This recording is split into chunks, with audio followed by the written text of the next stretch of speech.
Hi! இன்னைக்கு என்னன்னு பார்க்கலாம் வாங்க. இது வந்து சிவப்பு கலர் பூ பூக்கிற அகத்திக்கீரை செடிங்க. எவ்வளோ அழகா சூப்பரா வந்திருக்கு. அந்த தண்டு பகுதியிலே பாருங்க, இளம் சிவப்பு கலந்திருக்கும். ஒரு வாட்டி நான் வந்து பாக்கெட் ரூ. 30 விதைலாம் வாங்கி போட்டேன். ஒண்ணு கூட முளைக்கலங்க. அதுக்கப்புறம் விஜயகுமாரி அம்மா விதை குடுத்துருந்தாங்க. அது முளைச்சு வந்தது. வெயில் அப்ப கொஞ்சம் டேமேஜ் ஆயிடுச்சு செடி. அதுக்கப்புறம் ஞானசேகரன் சார் விதை குடுத்தாருங்க. அதில அழகா சூப்பரா வந்திருக்குங்க. ரொம்ப நன்றிங்க. அதுக்கப்புறம் பார்த்தீங்கன்னா, இது ரொம்ப நோய் எதிர்ப்பு சக்தி உண்டுங்க.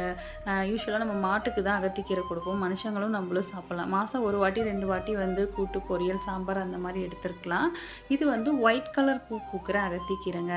இதையும் விதை மூலியமா தான் வளர்த்துருக்கேன். ஈஸியா வளர்க்கலாங்க. லாஸ்ட் டைம் பூவெல்லாம் பூத்திருந்து எடுத்து பொரியல் பண்ணோம். இன்னொரு கலர் பிங்க் கலர் இருக்குன்னு சொல்றாங்க. நான் பார்த்துருக்கேன். ஆனா இன்னும் விதைகள் எனக்கு கிடைக்கல. தேடிட்டு இருக்கேன். நோய் எதிர்ப்பு சக்தி அதிகம் இருக்குதுங்க. ஈஸியா எல்லார் வீட்லயும் வளர்க்கலாம். மாசம் 1 வாட்டி 2 வாட்டி சாப்பிடுறது ரொம்ப நல்லது. தேங்க்ஸ் ஃபார் வாட்சிங். பாய்.